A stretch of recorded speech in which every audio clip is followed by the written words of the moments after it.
Bom, irmãos, então, durante esses dias que vinha me preparando para essa mensagem, vinha procurando nas Escrituras, orando a Deus, pedindo a Deus que desse as ideias, né, para trazer uma mensagem. Pensei exatamente nós falarmos hoje, ou considerarmos hoje, sobre um dos aspectos da personalidade de Deus, um dos aspectos dos atributos de Deus, que é especificamente a sua onisciência.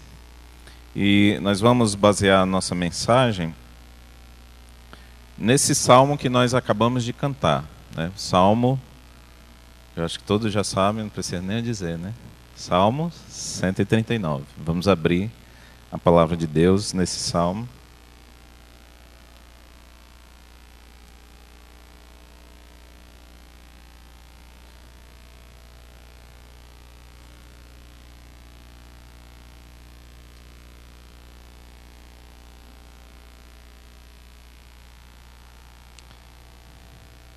Diz assim a palavra do Senhor. Quero convidar mais uma vez para os irmãos fazer essa leitura comigo em pé.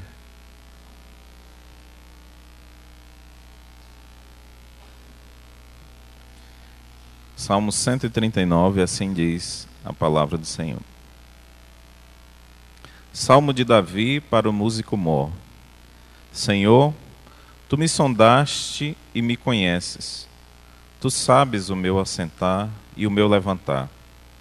De longe entendes o meu pensamento. Cercas o meu andar e o meu deitar, e conheces todos os meus caminhos.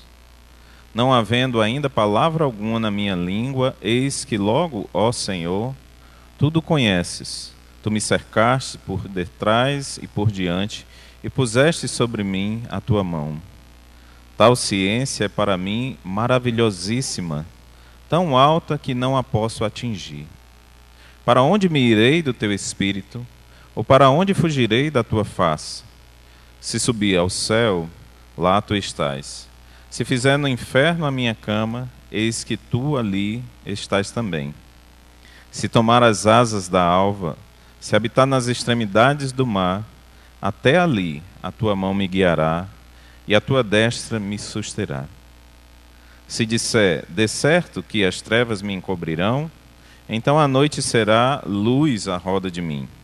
Nem ainda as trevas me encobrem de ti, mas a noite resplandece como o dia. As trevas e a luz são para ti a mesma coisa. Pois possuíste os meus rins, cobriste-me no ventre de minha mãe. Eu te louvarei porque de um modo assombroso e tão maravilhoso fui feito. Maravilhosas são as tuas obras, e a minha alma o sabe muito bem. Os meus ossos não te foram encobertos quando no oculto foi feito, e entretecido nas profundezas da terra. Os teus olhos viram o meu corpo ainda informe, e no teu livro todas estas coisas foram escritas, as quais em continuação foram formadas, quando nem ainda uma delas havia. E quão preciosos me são, ó Deus, os teus pensamentos, quão grandes são as somas deles. Se as contasse, seriam em maior número do que a areia. Quando acordo, ainda estou contigo. Ó Deus, tu matarás de certo o ímpio. Apartai-vos, portanto, de mim, homens de sangue. Pois falam malvadamente contra ti, e os teus inimigos tomam o teu nome em vão. Não odeio eu, ó Senhor, aqueles que te odeiam, e não me aflijo por causa dos que se levantam contra ti. Odeio-os com ódio perfeito, tenho-os por inimigos. Sonda-me, ó Deus, e conhece o meu coração.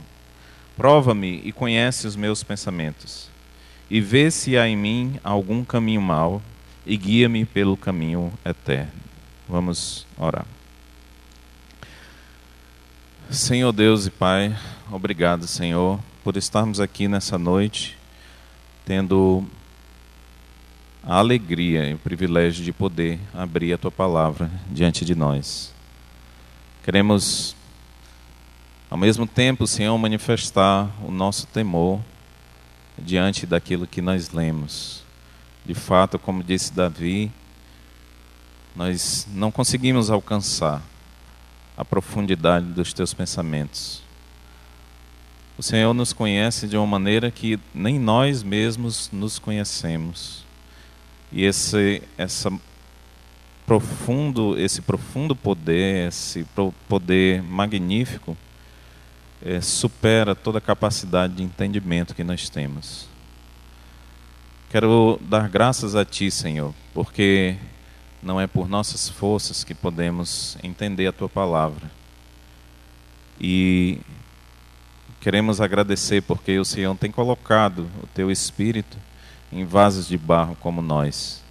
Somos muito pequenos e graças a Ti por isso, para que o nome do Senhor seja glorificado acima de todo nome. O Senhor conhece as nossas falhas, as nossas debilidades e as nossas fraquezas bem melhor do que nós podemos pensar. E nós queremos colocar isso em Tuas mãos, Senhor, pois sabemos que Tu és fiel.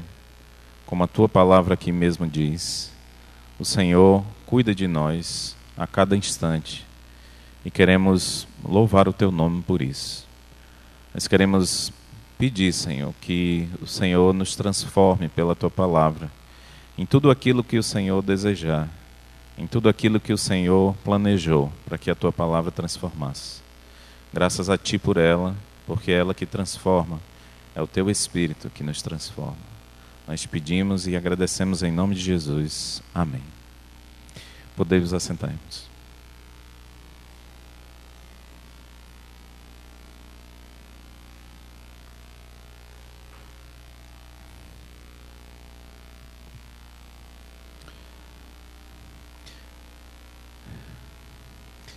Então, irmãos, quero considerar com vocês alguns aspectos da onisciência de Deus. É lógico que quando nós estudamos algum aspecto da personalidade de Deus, né, nós não conseguimos, nós não temos como desentrelaçar apenas aquele aspecto, né, para estudá-lo de uma maneira isolada plenamente. Porque Deus, ele é um complexo de várias coisas. Ele é um ser cheio de facetas e de características que estão entrelaçadas. A própria teologia é curiosa, que tem a mesma característica. Quando nós estudamos a teologia nas Escrituras, nós vemos que os elos estão totalmente ligados, né, de maneira que você não consegue desconectar um elo do outro. E assim também é a personalidade do Senhor. Então, ao falar da sua onisciência, é lógico que nós vamos ter que automaticamente nos envolvermos com o aspecto do seu amor, com o aspecto do seu poder, que é ilimitado, com o aspecto da sua onipresença. Então, nós não conseguimos desligar. Não é simples entender a natureza de Deus e nem pode ser, porque Ele é Deus, né? Chega um momento em que a nossa mente não vai conseguir alcançar. Mas naquilo em que nós precisamos conhecer a Deus, para nos relacionarmos com Ele de uma maneira plena, Ele se fez conhecer. Também é necessário que nós procuremos conhecer a Deus. Apesar das nossas limitações e da extrema grandeza do Senhor, nós precisamos conhecer ao Senhor, porque nós fomos criados para isso. Nós só seremos plenos em nossas vidas se nós conhecermos cada vez mais ao Senhor Deus. Deus sabe de todas essas coisas e por isso Ele se revela. Existe uma passagem nas Escrituras que está em Romanos 1, no verso 19, e lá Deus deixa claro que Ele tanto tenciona se revelar a nós, quanto Ele deixa a sua impressão em todas as coisas que Ele faz, justamente para que nós conheçamos a Deus. Eu quero ler para os irmãos Romanos 1,19, nessa introdução.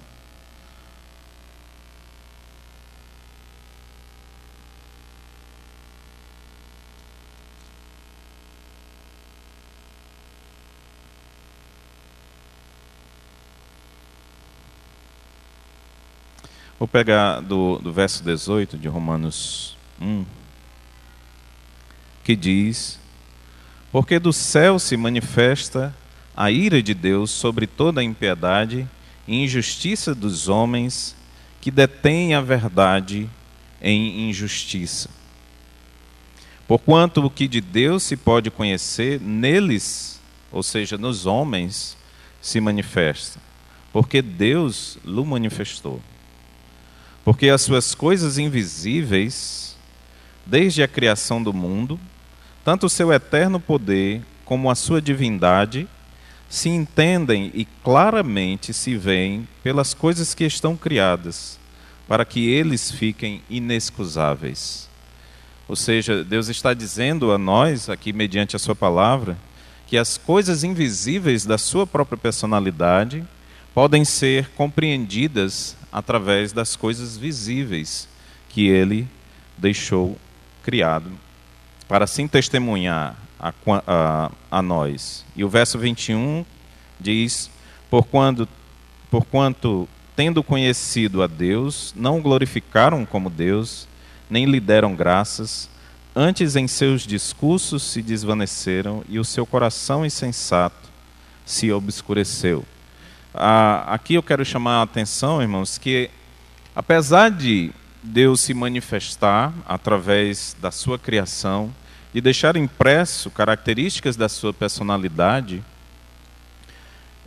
mostrando o interesse dele em se revelar para nós, as pessoas naturalmente não querem conhecer. Isso demonstra que, ao nos aproximarmos de Deus, algo em nossa natureza tenta evitar esse conhecimento. E nós, como crentes, sabemos o que é. A nossa velha natureza, a nossa natureza caída, quando ela é posta diante de Deus, quando nós contemplamos a personalidade de Deus, nós ficamos, de certa forma, constrangidos. Porque a santidade, o poder, a glória do Senhor lança luz sobre quem nós somos. E os homens, em geral, não querem saber dessas coisas. Muitos não estão dispostos a olhar para si mesmos como eles realmente são. Nós, como crentes em Cristo, somos convidados constantemente a olhar para a pessoa do Senhor, justamente por isso, para que nós sejamos transformados, à medida em que os dias passam, em pessoas mais parecidas com o Senhor Jesus Cristo. É isso que o Espírito Santo quer de nós. E um dos passos para isso é contemplar a pessoa do Senhor, as suas características na sua própria palavra. Então, já que as pessoas estão correndo de Deus, que não querem conhecer a Deus, apesar dessa verdade estar brotando, esse verso 18 de Romanos 1, a palavra que diz que a verdade ela vai aparecendo, a comparação que a gente pode usar bem é de uma fonte, uma espécie de manancial que brota da terra. E aquela água sai e as pessoas veem ela saindo. Mas quando diz que os homens detêm a verdade em injustiça, é como se, depois de olhar aquela água que vai brotando, os homens pegam uma pedra e colocam em cima da fonte. E pressionam essa pedra, como se quisessem esquecer aquela verdade que está patente aos olhos. Então, apesar de nós nos sentirmos desconfortáveis muitas vezes, nós precisamos disso. Nós precisamos olhar para Deus também, para nós sabermos quem nós somos e nós sabermos o que Deus quer nos transformar. Então, pensando nesses aspectos, eu quero retornar para o Salmo 139.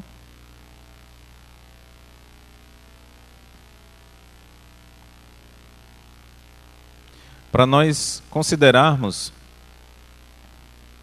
em 3 atitudes ou 3 sentimentos que nós podemos ter, ou que nós devemos ter, diante da onisciência do Senhor. Pela leitura que nós fizemos, uma leitura, apenas uma leitura, pelo cântico que nós entoamos, pelos cânticos que nós cantamos aqui a Deus, nós podemos observar que a onisciência de Deus, ela é muito mais profunda do que nós podemos imaginar. A onisciência é a capacidade que Deus tem de saber de todas as coisas da maneira mais plena que se pode conhecer. Deus sabe dos detalhes de como nós fomos formados, como nós lemos no Salmo. Deus sabe os anos que nós viveremos. Deus sabe o que nós faremos em cada minuto em que nós vivermos aqui e na eternidade. O tempo para Deus não está posto como está para nós. Nós conhecemos o presente agora, conhecemos o passado, pelo menos as coisas que nós conseguimos lembrar, mas não entendemos bem aquilo que está acontecendo, os detalhes, por que as coisas estão sucedendo como estão. Parece que para nós a vida é como um quadro que nós conseguimos focalizar um determinado centímetro e ver as características da pintura do quadro, mas nós não conseguimos compreender a pintura inteira. Mas para Deus, o passado, o presente e o futuro estão todos postos de uma maneira única. Por isso os seus profetas sempre acertavam as profecias. Porque quando Deus falava, ele estava falando de algo que ele já sabia. E assim o profeta de Deus não tinha como errar. Essa onisciência pode ser vista em vários momentos nesse salmo.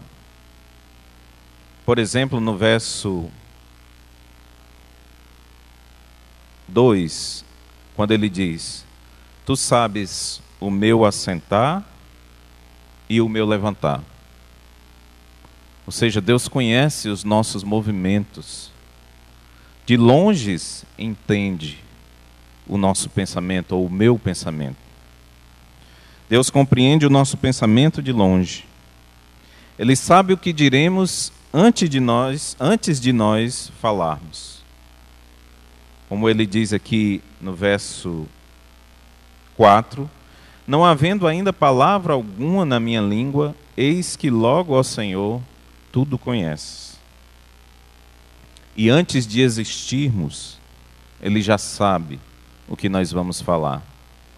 Ele já sabe o que você vai pensar agora, nesse segundo, logo após eu dizer essa frase. Pensou? Ele já sabia. Antes da fundação do mundo, ele já sabia o que você vai pensar daqui a um segundo, quando eu terminar de falar isso. Pensou? Ele já sabia. Por isso o salmista fica perplexo de olhar o extremo poder, a extrema onisciência de Deus. Como pode alguém saber das coisas dessa tal maneira? Excede o nosso entendimento. Davi, ele se maravilha ao contemplar o extremo poder de Deus, a extrema capacidade que Deus tem de saber as coisas. E a primeira reação dele, que eu quero notar aqui com os irmãos, se encontra no verso 14.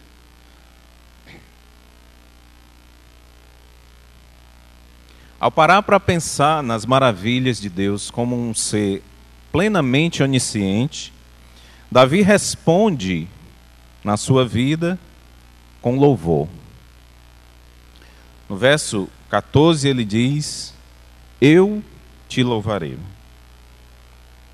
Davi começa demonstrando uma profunda admiração por essa característica de Deus. Em algumas mensagens, na mensagem anterior, eu falei que muitas vezes nós não estamos tão dispostos a louvar a Deus porque nós não temos o costume de refletir sobre esses aspectos da personalidade de Deus. Naquele dia, eu mencionei os cuidados de Deus, a sua proteção, mas aqui Davi está focando uma característica de Deus da sua própria personalidade. Ele está se maravilhando do fato de Deus ser quem Ele é.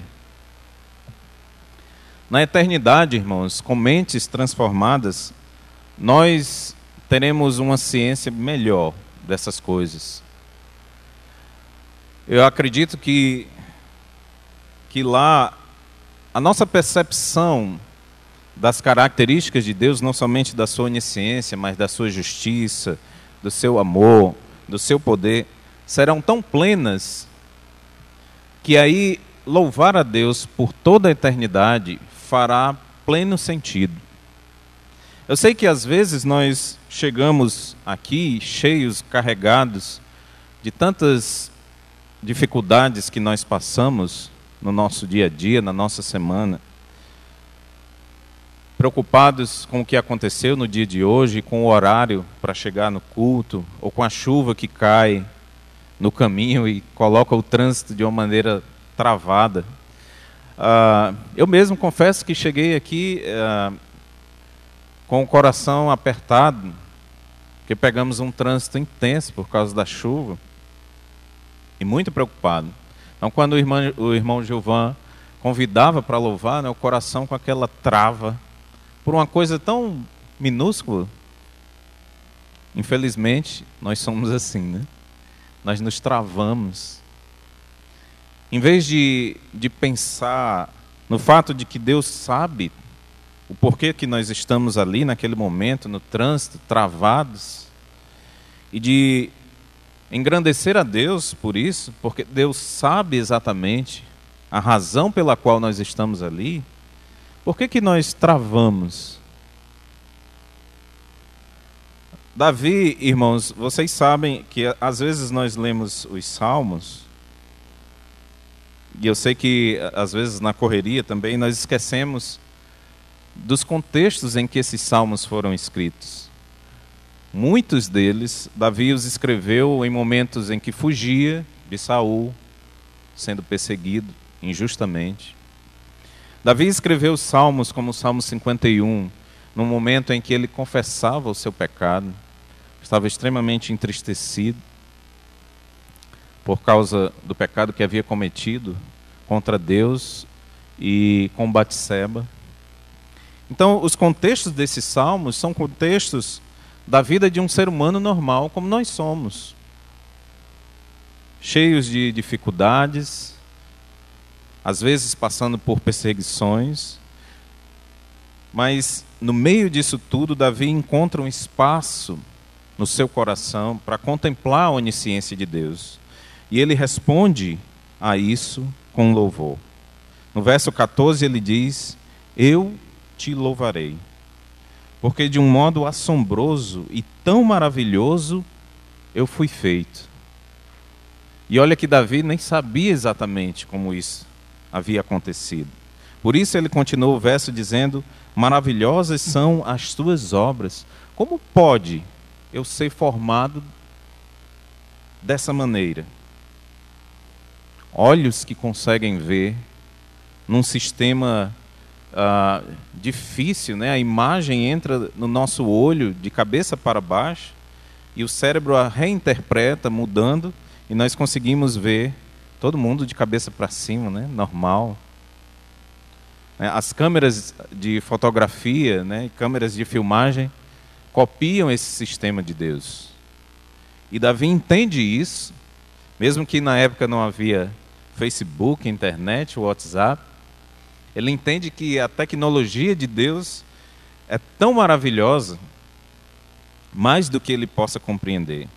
E ele responde perante a onisciência de Deus com louvor. Mas o que também pode nos chamar a atenção desse aspecto é que eu sei que, às vezes, muitos de nós, em nossas histórias de vida, nós podemos ter passado por situações dramáticas, tão dramáticas, que às vezes algumas dúvidas sobem ao nosso coração. Será que Deus estava ciente dessas situações? Quando o texto diz que Deus nos contemplou quando nós estávamos sendo formados no ventre de nossa mãe, um grande consolo vem ao nosso coração. Isso significa, irmãos, que nenhum de nós aqui, e nenhum ser humano que existiu até hoje neste universo, nenhum dos seres criados por Deus, nenhum deles foi um acidente. Isso deve produzir em nosso coração mais louvor. Eu sei que há pessoas que neste mundo foram abandonadas por seus pais, ou como a própria jovem que o irmão Ailton citou hoje de manhã, aquela menina que foi escravizada pelos assírios, e ela escrava no meio daquele povo estranho. Isso eu estava pensando durante o dia, que o irmão Ailton falou, que ela poderia ser uma menina amargurada, porque ela havia sido privada da presença de seus pais por motivos de guerras entre os assírios e o povo de Israel. Mesmo assim, ela ainda achava tempo de falar para sua senhora do profeta que havia em Samaria, do profeta que poderia curar o seu senhor. Essa mesma característica nós observamos na pessoa de José, preso lá no Egito, mas ainda capaz de observar os sofrimentos do copeiro e do padeiro e parar para prestar atenção e prestar uma ajuda àqueles homens. Irmãos, neste salmo, observem que Deus trata Davi, e ele nos trata assim também, de uma forma pessoal. Olhe no verso 1, quando ele diz: Senhor, tu me sondaste. É interessante o fato de Davi focalizar na sua própria pessoa, para nos mostrar como Deus se preocupa com cada um de nós, de uma maneira pessoal. Ele conhece os detalhes de cada um de nós. E por isso, a primeira característica que eu quero observar com os irmãos em relação à onisciência de Deus é que nós devemos romper em louvores pelo fato de Deus ser onisciente, de saber todas as coisas, de saber detalhes sobre nossas vidas e de se preocupar conosco, um a um. Aqui nós podemos também observar que a onisciência de Deus está junta com seu extremo poder.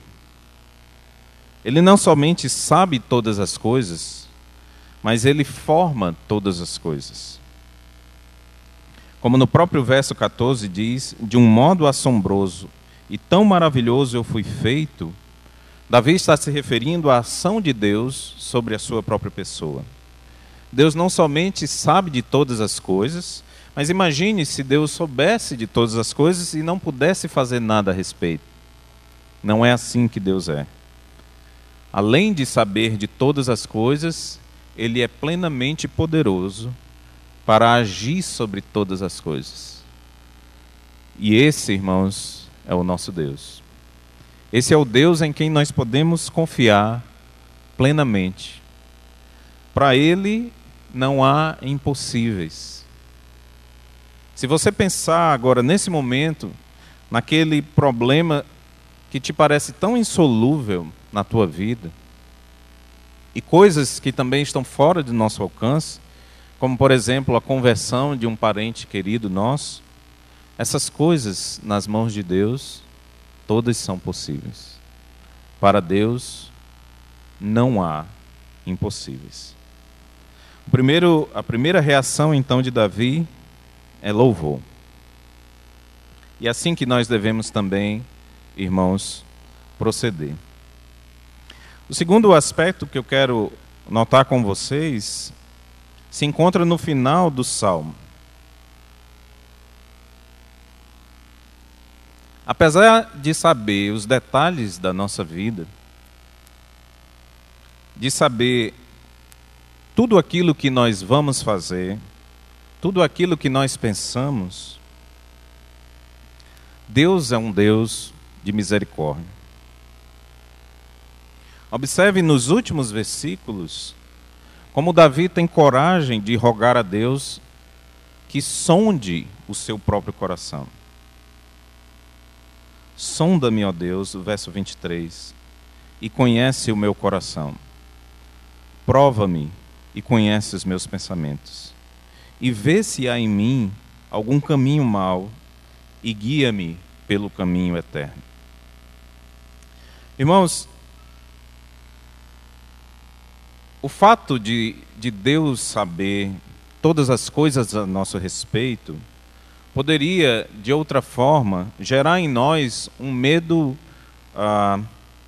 tremendo e uma desesperança. Porque se alguém sabe os segredos do nosso coração, o que será de nós na mão dessa pessoa? Quando nós aplicamos isso a um ser humano, nós ficamos bastante preocupados, né? Nós ficamos preocupados das pessoas saberem de detalhes de nossas vidas, porque nós sabemos como nós somos. Mas Davi se sente plenamente à vontade de rogar a Deus que olhe o seu coração. Como outra vez o pastor já comentou aqui, o Salmo começa dizendo que Deus havia sondado o coração. E o Salmo termina com Davi pedindo a Deus que sonde o seu coração. E por que Davi tinha a coragem de pedir a Deus que sondasse o seu coração? Por que Davi não ficou temeroso de que Deus visse a negridão do coração dele? Porque Davi sabia que Deus era misericordioso. Então, a característica, ou o fato de Deus ser onisciente, junto com a sua extrema compaixão, dá a nosso coração uma tranquilidade enorme. Deus não está interessado em sondar os nossos corações simplesmente pelo prazer de observar as nossas fraquezas e depois de nos tratar com zombaria. Deus não é assim. Nós podemos observar pelo final do Salmo, como o pedido de Davi deixa claro, que a intenção de Deus, ao olhar para nós e conhecer todos os detalhes, Ele tem uma ansiedade, deixa eu usar essa palavra, de nos guiar pelo caminho correto. De nos guiar pelo caminho que nos levará para a salvação. Ele não está interessado em zombar de nós por causa das nossas fraquezas, apesar de conhecê-las extremamente, de trás para frente, de frente para trás, de cima para baixo e de baixo para cima. Ele sabe por que nós caímos em determinados pecados, por que nós somos frágeis em determinadas áreas de nossas vidas. Ele sabe aquilo que nós vivemos em nossas famílias e como nós fomos educados, e Ele entende muito bem essas fraquezas. Mas Ele não quer zombar de nós, Ele quer nos guiar pelo caminho eterno. E nós podemos descansar no fato de que, além de ser onisciente, Deus também é extremamente compassivo. Ele é rico em misericórdia, Ele é rico em perdoar. Quando nós o convidamos para sondar os nossos corações, com essa atitude, nós podemos descansar, sabendo que Deus está interessado em nos aperfeiçoar. Mas não somente Ele é capaz de ver as injustiças que outras pessoas praticam contra nós. Muitas vezes, irmãos, nós estamos preocupados com a injustiça que nós sofremos e algumas vezes nós podemos nos perguntar em nossas vidas se Deus esqueceu de nós. Há uma passagem que me chama a atenção, ela foi tratada no Retiro de Casais, e é Gênesis 29. Quero ir esse texto com os irmãos, Gênesis 29.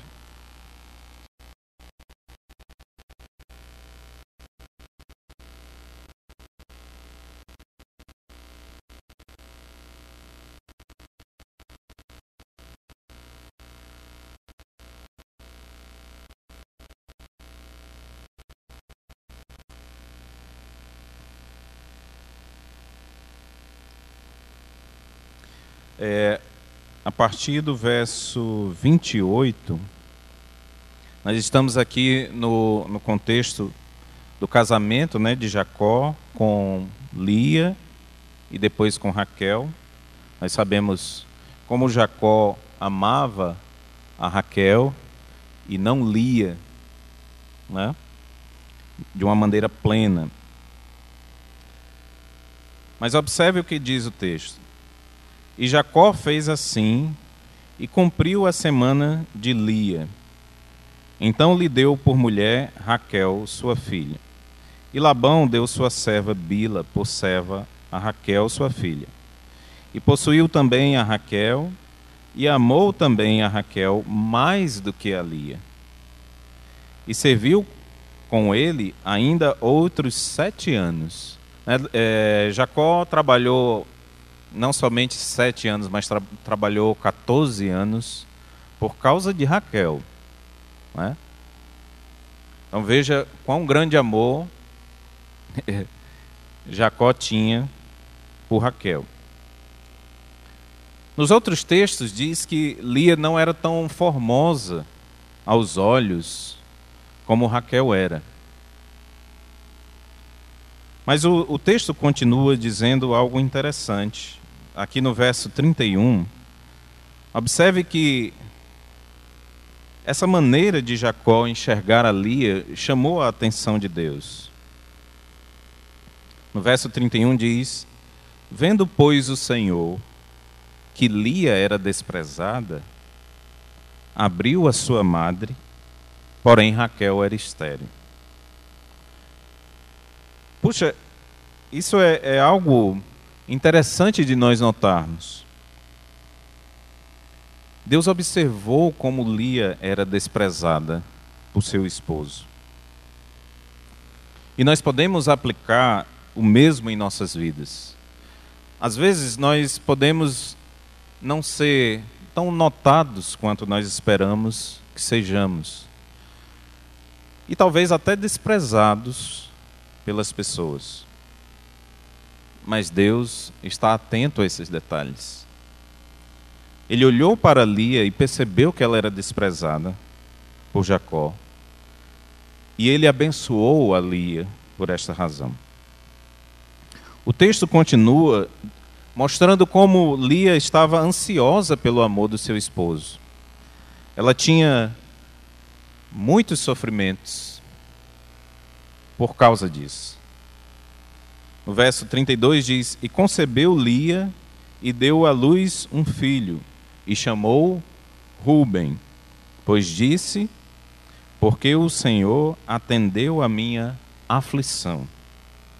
Por isso agora me amará ao meu marido. Observe como Lia olha, o seu olhar, de certa forma, está voltado para Jacó, seu esposo, esperando dele uma reação positiva, esperando dele mais amor. E nós não somos assim também, irmãos? Muitas vezes, nas nossas vidas, quando nós não recebemos a atenção que nós esperávamos, ficamos com o olhar concentrado nas pessoas, esperando delas alguma reação, algum gesto de justiça, né, que nós sejamos mais notados. E na continuidade do verso diz: e concebeu outra vez, e deu à luz um filho, dizendo: porquanto o Senhor viu que eu era desprezada, e deu-me também este, e chamou-o Simeão. É curioso como, ao mesmo tempo em que Lia observa que Deus prestava atenção nela, ela ainda mantém as suas expectativas olhando para Jacó. E o verso continua, o verso 34, e concebeu outra vez e deu à luz um filho, dizendo: agora, esta vez se unirá meu marido a mim, porque 3 filhos lhe tenho dado. Por isso chamou Levi. Aí, como o pastor Denilson notou no retiro de casais, os nomes dos filhos eram dados em virtude dessa aflição que Lia sentia no coração, da expectativa que ela tinha de que Jacó notasse a sua pessoa. Mas em todos os versos, nós podemos observar que o olhar de Deus estava atento. Deus estava observando o desprezo que aquela mulher sofria. E no verso 35, como ele também bem notou, e é muito interessante, parece que ela, depois desses filhos, começa a olhar exatamente para aquele que ela devia ter olhado desde o início. No verso 35 diz: e concebeu outra vez, e deu à luz um filho, dizendo: esta vez louvarei ao Senhor. Por isso chamou Judá, e cessou de dar à luz. E como nós sabemos, irmãos, de Judá saiu o Messias, né? O leão da tribo de Judá. Olha daquela situação de desprezo, que talvez muitas pessoas poderiam dizer: será que Deus não vê? Será que Deus não enxerga e não sabe o que está acontecendo? Lia clama a Deus. Ela ora a Deus e confia no Senhor. Mesmo assim, o seu olhar fica fixo no seu esposo, esperando dele alguma resposta. Ela é humana como nós. Mas por último, parece que ela olha somente para Deus e diz: dessa vez louvarei ao Senhor. Irmãos, a onisciência de Deus está ligada à sua extrema compaixão. Ele não somente é capaz de entender e saber todas as nossas injustiças, mas as injustiças daqueles que estão agindo contra nós. Ele conhece o coração de todos os homens. E Ele é poderoso para retribuir a cada uma das pessoas, segundo os seus próprios atos. Então, o primeiro aspecto, irmãos, que nós vemos Davi responder é em louvor. O segundo aspecto que nós podemos observar é que nós podemos ter uma paz perfeita diante dessa onisciência. Nós podemos clamar a Deus para olhar para os nossos corações e enxergar todos os detalhes com a sua extrema capacidade, e mesmo assim, nós não precisamos ter medo, no sentido de que Deus não será compassivo, no sentido de que Deus não pode se compadecer das nossas fraquezas. O próprio Senhor Jesus, o livro de Hebreus nos diz isso. Ele pode se compadecer porque Ele conhece as nossas fraquezas, Ele sabe a nossa estrutura e sentiu na pele as coisas que nós sentimos. Isso confere a Deus e a sua onisciência uma benevolência que está disposta a nos perdoar e a nos guiar para o caminho eterno. Irmãos, apesar disso, apesar de nós não precisarmos temer a Deus de uma maneira devastadora e sem esperança, nós precisamos sim ter um temor de Deus. Um temor santo. E essa é a terceira atitude que nós observamos em Davi, no Salmo 139. É que diante dessa onisciência de Deus, ele sabe que Deus pode e vai aplicar a sua justiça de uma maneira perfeita em relação a todos os homens. Observe como Davi nota no verso 19 o que Deus fará com aqueles que estão dispostos a se manterem no caminho da impiedade. O verso 19 do Salmo 139 diz: Ó Deus, tu matarás de certo o ímpio. Apartai-vos, portanto, de mim, homens de sangue, pois falam malvadamente contra ti, e os teus inimigos tomam o teu nome em vão. Além de saber, além de ser despertado para louvar a Deus perante a sua onisciência, além de encarar a onisciência de Deus com uma paz perfeita em seu coração, a terceira atitude que nós vemos no Salmo, em Davi, é um temor por causa dessa onisciência.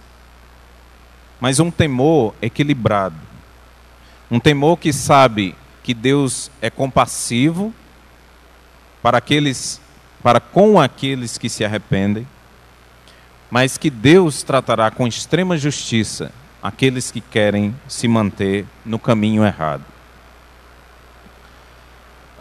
Existe uma passagem que geralmente nós lemos no livro de Hebreus, e eu quero abrir com os irmãos lá, em Hebreus capítulo 4. Geralmente nós lemos o verso 12, porque o verso 12 fala acerca da palavra de Deus e de como ela é capaz de trazer à tona as motivações do nosso coração. Mas eu quero ler dos versos 1 a 13, no livro de Hebreus, capítulo 4.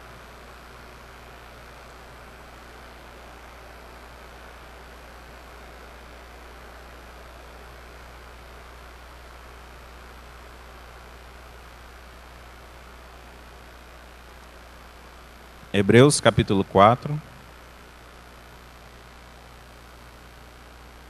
E eu vou ler pausadamente porque a linguagem é bem densa. Diz assim: temamos, pois, verso 1, Hebreus 4, 1. Temamos, pois, que, porventura, deixada a promessa de entrar no seu repouso, pareça que alguns de vós fica para trás. Porque também a nós foram pregadas as boas novas, como a eles, mas a palavra da pregação nada lhes aproveitou, porquanto não estava misturada com a fé naqueles que a ouviram. Porque nós, os que temos crido, entramos no repouso, tal como disse: assim jurei na minha ira, que não entrarão no meu repouso, embora as suas obras estivessem acabadas desde a fundação do mundo. O verso 4: porque em certo lugar disse assim do dia 7º, e repousou Deus de todas as suas obras no 7º dia. E outra vez neste lugar, não entrarão no meu repouso. Visto, pois, que resta que alguns entrem nele, e que aqueles a quem primeiro foram pregadas as boas novas não entraram por causa da desobediência, determina outra vez um certo dia, dizendo por Davi, muito tempo depois, como está dito: hoje, se ouvirdes a sua voz, não endureçais os vossos corações. Olha o contexto da passagem de Hebreus. É um versículo que geralmente nós utilizamos, né, nas pregações, chamando a atenção às pessoas que ainda não entregaram a sua vida ao Senhor Jesus Cristo. Dizendo, né, como diz no verso 7, hoje se ouvirdes a sua voz, não endureçais os vossos corações. Lembra que nós começamos lendo o verso 1, falando exatamente a palavra temamos.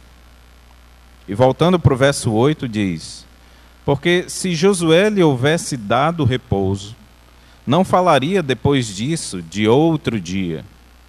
Portanto, resta ainda um repouso para o povo de Deus.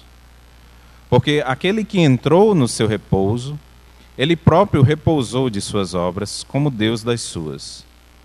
Procuremos, pois, entrar naquele repouso para que ninguém caia no mesmo exemplo de desobediência, se referindo a muitos do povo de Israel que não entraram na terra prometida por causa da desobediência. No verso 12 diz, porque a palavra de Deus é viva e eficaz, e mais penetrante do que espada alguma de dois gumes, e penetra até a divisão da alma e do espírito, e das juntas e medulas, e é apta para discernir os pensamentos e intenções do coração. Acho interessante isso, irmãos, porque toda vida que a palavra de Deus é lida ou é explicada,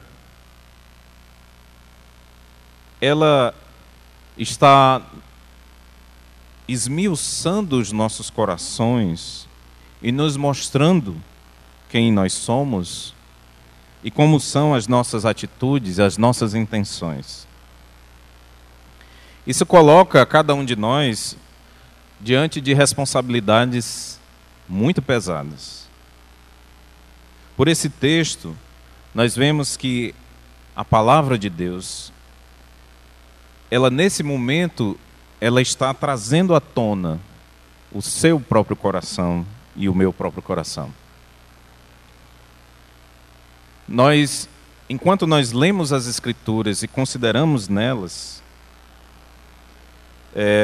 talvez nós pudéssemos comparar como um buril, em que se coloca a prata, e as impurezas da prata começam a subir e se tornam uma espécie de crosta escura em cima. O ouro da mesma forma. E a palavra de Deus faz isso em nossas vidas. E o verso 13 continua dizendo, e não há criatura alguma encoberta diante dele. Não existe ninguém que esteja, nem hoje, nem em época nenhuma, nem aqui, nem na eternidade, alguém que possa se esconder de Deus. Não há criatura alguma encoberta diante dele. Antes, todas as coisas estão nuas e patentes aos olhos daquele com quem temos de tratar. Em outra tradução diz, aos olhos daquele a quem temos que prestar contas. Irmãos, eu confesso que para nós falarmos de textos como esse, aliás, para nós lermos textos como esse, o nosso coração, a nossa estrutura treme.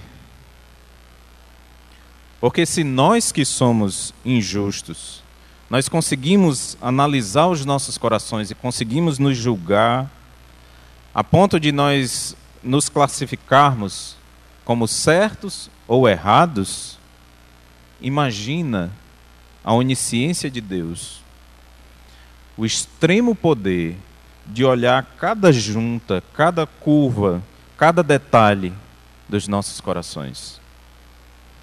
E não somente isso, mas nós teremos que prestar contas dessas coisas. É pesado. A personalidade de Deus é tão rica que nós podemos observar de um lado a sua compaixão, como Davi, no Salmo 139, dizendo, sonda-me, ó Deus, e guia-me pelo caminho eterno.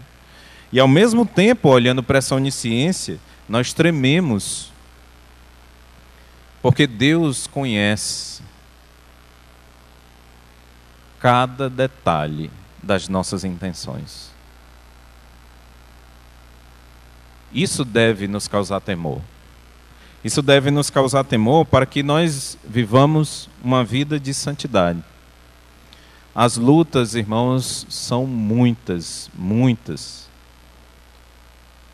Quantas vezes mesmo um pregador pode se encontrar diante do preparo da mensagem, seja lá de noite ou de manhã ou de um culto de coinonia, se pegar com o seu coração querendo chamar a atenção dos homens mais para si do que para Deus.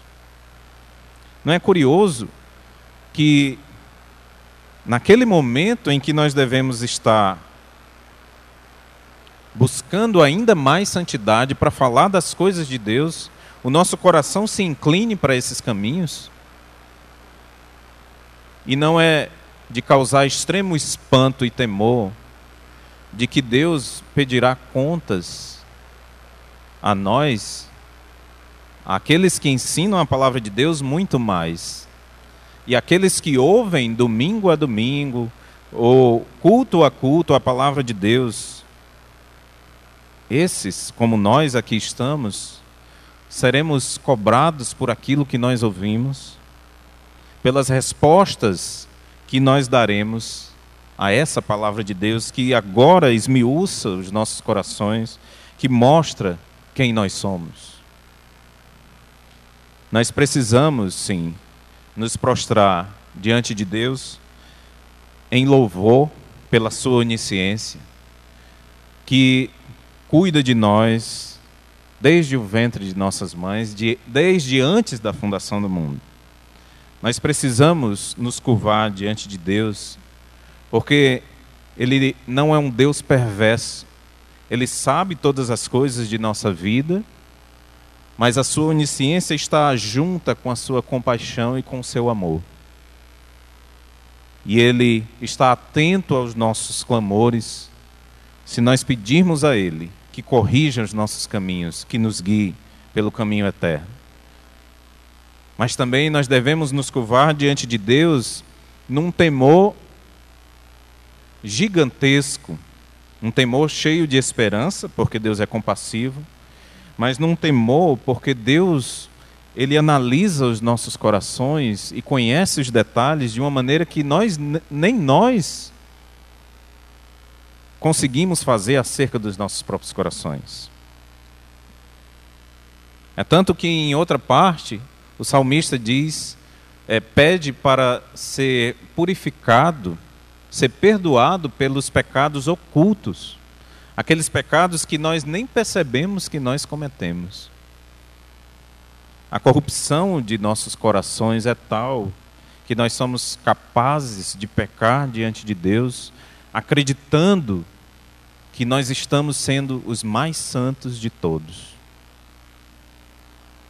Mas de Deus não se pode fugir. De Deus não se pode escapar. Como diz o verso 13, todas as coisas estão nuas e patentes aos olhos, e o escritor nos lembra daquele com quem temos de tratar, daquele a quem temos de prestar contas. Essas são, irmãos, as 3 atitudes que nós devemos ter diante da onisciência de Deus, do seu extremo poder. Eu sei que há muito mais coisas que poderiam ser ditas, mas agora, aproveitando o som desse trovão lá fora, essa onisciência de Deus diante daquele coração que hoje talvez esteja aqui ainda sem a salvação no Senhor Jesus Cristo. Por que às vezes nós agimos, nós sabemos dessas coisas, os homens sabem dessas coisas e continuam perseverando, agindo em suas vidas como se Deus não soubesse? Que tipo de loucura é que dá na cabeça das pessoas? Que elas continuam agindo e perseverando em seus pecados, achando que Deus deixará isso passar em vão. quase como que tendo a certeza de que Deus não tratará, de que Deus não saberá daquilo que está sendo feito. Essa loucura se chama pecado. O pecado ele é descrito nas Escrituras como loucura, como insensatez. Um insensato. A palavra para insensato é o homem sem mente. É um homem que não tem cabeça. Em outras palavras, é a pessoa que tem uma cabeça de vento. É como se não tivesse cérebro. E por que, às vezes, nós procedemos dessa maneira?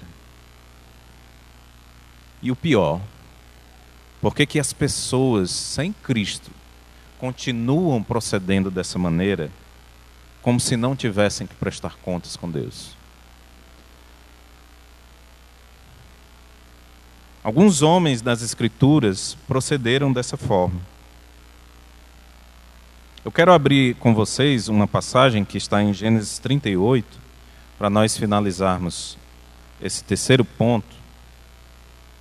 Em Gênesis 38, só para ilustrar isso.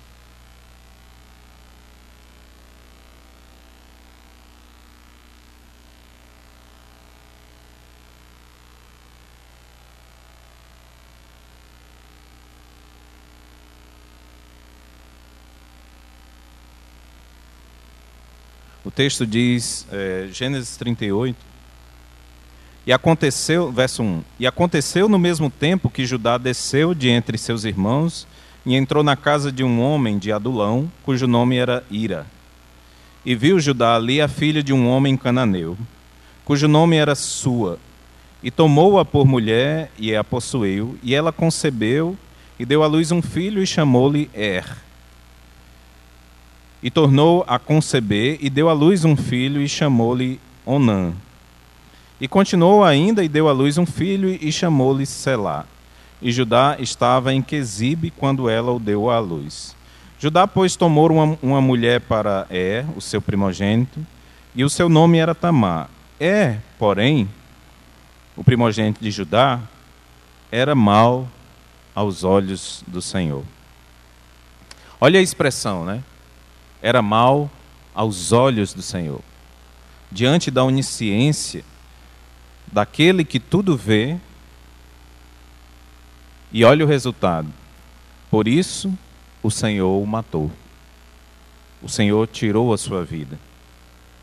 O Senhor deu, o Senhor tem todo o direito de tomar, quando Ele quiser. No verso 8, então disse Judá a Onã, toma a mulher do teu irmão e casa-te com ela, e suscita descendência a teu irmão. Onã, porém, soube que esta descendência não havia de ser para ele, e aconteceu que, quando possuía a mulher de seu irmão, derramava o sêmen na terra, para não dar descendência a seu irmão. Ora, entre quatro paredes, quem poderia saber? No verso 10, e o que fazia era mal aos olhos do Senhor, pelo que também o matou. E nesse aspecto do temor, eu quero convidar alguém que está aqui hoje, que ainda não rendeu a sua vida ao Senhor Jesus Cristo, que persevera nos seus pecados, achando que Deus não tratará dessas coisas, que Deus não sabe o que você está fazendo. Deus sabe. Para aqueles que clamam por perdão, Deus é misericordioso, Deus é compassivo. Ele sonda o coração e Ele guia pelo caminho eterno. Mas para aqueles que se negam a ouvir a palavra de Deus e perseveram nos seus maus caminhos, sem considerar, sem temor a Deus, esses estão correndo um risco gigantesco. Porque a justiça de Deus, que está atrelada a essa onisciência, ela precisa ser cumprida, à risca. Deus não pode ser incoerente consigo mesmo. Deus não pode ser injusto e deixar um pecado entrar no céu. Ele não pode deixar um pecador não lavado pelo sangue de Cristo entrar no céu? Porque isso não condiz com a natureza de Deus.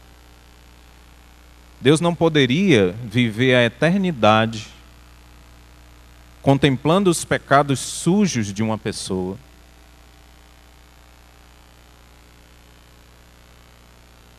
para toda a eternidade ao seu lado. Deus não tem como fazer isso. Em Lucas 12, verso 1 a 5, Jesus nos ensina sobre o temor, e eu vou terminar com essa leitura. Lucas 12, versos 1 a 5. Eu sei que muitas vezes você que está hoje aqui sem Cristo no seu coração, tem feito as coisas erradas, talvez tentando esconder dos homens aquilo que você está fazendo, julgando: eu vou conseguir encobrir os meus erros, os meus pecados. Mas isso é um engano muito esquisito, é um engano louco. Lucas 12, nos versos 1 a 5, diz assim, o Senhor Jesus diz, a palavra diz: ajuntando-se, entretanto, muitos milhares de pessoas, de sorte que se atropelavam uns aos outros, começou a dizer aos seus discípulos, agora o Senhor fala: acautelai-vos primeiramente do fermento dos fariseus, que é a hipocrisia, que é a característica de tentar aparecer uma coisa diante dos homens, mas que no seu coração se segue outra direção. Que no fundo o pecado está sendo acalentado e cultivado. E no verso 2 continua: mas nada há encoberto que não haja de ser descoberto, nem oculto que não haja de ser sabido. Porquanto tudo o que em trevas dissestes, à luz será ouvido, e o que falastes ao ouvido no gabinete, sobre os telhados será apregoado. E digo-vos, amigos meus, não temais os que matam o corpo e depois não tem mais que fazer. Jesus sabia dessa tendência do coração dos homens, de tentar satisfazer apenas aos outros homens. E ele adverte: não temam, não temais os que matam o corpo e depois não tem mais que fazer. Vocês estão escondendo essas atitudes dos homens? Os homens não podem fazer mais do que tirar a sua vida física. Mas olha o que Jesus continua ensinando no verso 5. Mas eu vos mostrarei a quem deveis temer. Temei aquele que, depois de matar, tem poder para lançar no inferno. Sim, vos digo, a esse temei. Esse é o temor que nós temos como crentes em Cristo, o que devemos ter como crentes em Cristo. E aquele que ainda não entregou a sua vida ao Senhor Jesus Cristo, Ele mesmo ensina: se você está preocupado apenas com os homens pouco podem fazer por você ou contra você. Se antes do tempo você não render a sua vida ao Senhor Jesus Cristo, Deus executará a sua justiça, porque Ele não pode negar a si mesmo. E aí, meu amigo, é duro o fim. Uma eternidade sem Cristo é outra coisa que nós nem podemos imaginar.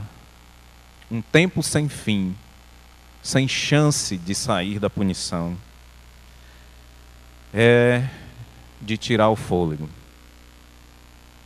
Por isso, se você está aqui nessa noite hoje, ouvindo a palavra de Deus, considerando a onisciência de Deus, observando que Deus tem extremo poder para não somente tirar a sua vida física, mas te lançar no inferno.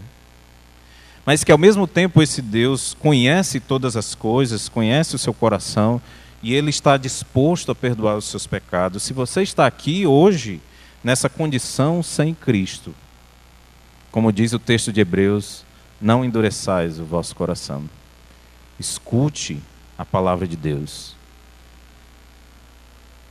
Ela mesma está agora, nesse momento, discernindo o teu coração. Está mostrando, dividindo as juntas e medulas, e você sabe. Porque a palavra de Deus está te mostrando. Essa é a hora da salvação. É a hora de confessar. Nenhum de nós, nem você, amigo sem Cristo, nem nenhum de nós, crentes em Cristo, podemos fugir do olhar penetrante do Senhor. Todos nós prestaremos contas e devemos estar preparados para isso. Que nós respondamos, em primeiro lugar, diante da onisciência de Deus, em louvor a Ele. Porque nós não somos um acidente. Deus não está desatento às coisas que nos acontecem. Deus nos formou de maneira maravilhosa. Nós podemos ter uma paz perfeita, porque apesar de Deus saber de todas as coisas, Ele não é um Deus sarcástico, que se alegra em ficar observando as nossas fraquezas. Ele se entristece com essas fraquezas, e Ele quer nos guiar pelo caminho eterno. Mas também a sua onisciência deve nos causar temor, porque junto a essa onisciência está a justiça de Deus. Ele sabe exatamente todas as coisas que alguém fez ou que alguém fará, e delas todos darão contas no dia do juízo. Amém, irmãos? Vamos orar. Senhor Deus e Pai, nós queremos agradecer pela Tua palavra. Obrigado, Senhor, porque não é o nosso poder que pode convencer as pessoas. Nós damos graças a Ti por isso, que é o Senhor mesmo, pelo Teu Espírito e pelo Teu poder e pela Tua palavra, que faz essas coisas nas vidas de cada um de nós. Nós queremos agradecer porque nós somos alvos da Tua misericórdia. Nós podemos nos relacionar com o Senhor diante da Tua onisciência, sabermos que Tu conheces todas as coisas, e nós podemos nos alegrar com isso, louvar o Teu nome por essa faceta da Tua personalidade. Nós podemos ter uma paz perfeita, porque sabemos que, apesar do Senhor conhecer todas as coisas, o Senhor não está querendo apenas ficar zombando de nós. O Senhor quer nos guiar pelo caminho eterno. Nós podemos confiar, Senhor, no Teu amor e na Tua compaixão. Ao mesmo tempo, Senhor, nós trememos diante de Ti, com temor, com tremor de saber que o Senhor conhece cada detalhe, o Senhor sabe as motivações. Ao descrente, aquele que ainda não tem o Senhor Jesus, também nós trememos, Senhor, de saber que todas essas obras estão sendo anotadas no Teu livro, aquele livro que será aberto no fim, e as pessoas terão que dar contas das suas obras, terão que pagar por isso, se não entregar a sua vida ao Senhor Jesus Cristo, que já pagou por nós. E agora aqui, mais uma vez, quero convidar alguém que esteja nessa condição, que ainda não entregou a sua vida ao Senhor Jesus Cristo, que está pensando em perseverar, agindo, tentando esconder as coisas dos homens, como se isso fosse funcionar. Se há alguém aqui que entendeu a mensagem da salvação, que Deus quer perdoar os seus pecados, que Ele é poderoso para saber de todas as coisas, mas que Ele não se compraz com a morte do ímpio. Ele quer perdoar. Não queira perseverar no mau caminho. Há alguém aqui nessa noite que quer entregar a sua vida ao Senhor Jesus Cristo?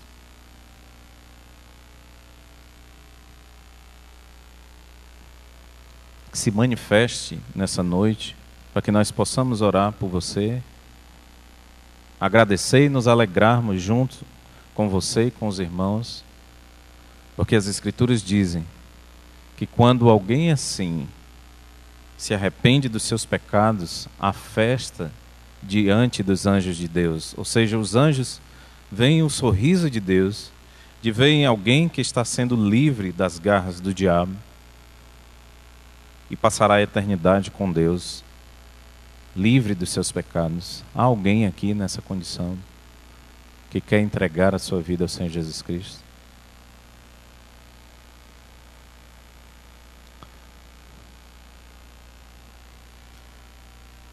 Senhor Deus, nós só temos a agradecer, Senhor, pela Tua palavra. Que nós possamos viver por ela, para agradar o Senhor. Nos ajuda para que não fiquemos preocupados em temer aos homens, mas, em primeiro lugar, estejamos preocupados em temer ao Senhor. Porque sabemos que o Senhor sabe de todas as coisas. Não nos deixe esquecer que é a Ti que temos que prestar contas, que é a Ti que nós devemos render louvor, que é o Senhor que é o dono da compaixão que nos perdoa. Que as nossas vidas estejam assim diante do Senhor, constantemente. Nos ajuda porque somos extremamente frágeis, Senhor. Que Teu Espírito nos dirija dessa forma e o Teu nome seja glorificado para sempre. Em nome de Jesus. Amém. Irmãos, irmão Marcos, mais algum aviso? Só oração? Irmãos, nós vamos ter um momento de oração silenciosa e logo após nós estamos dispensados para o retorno às nossas casas.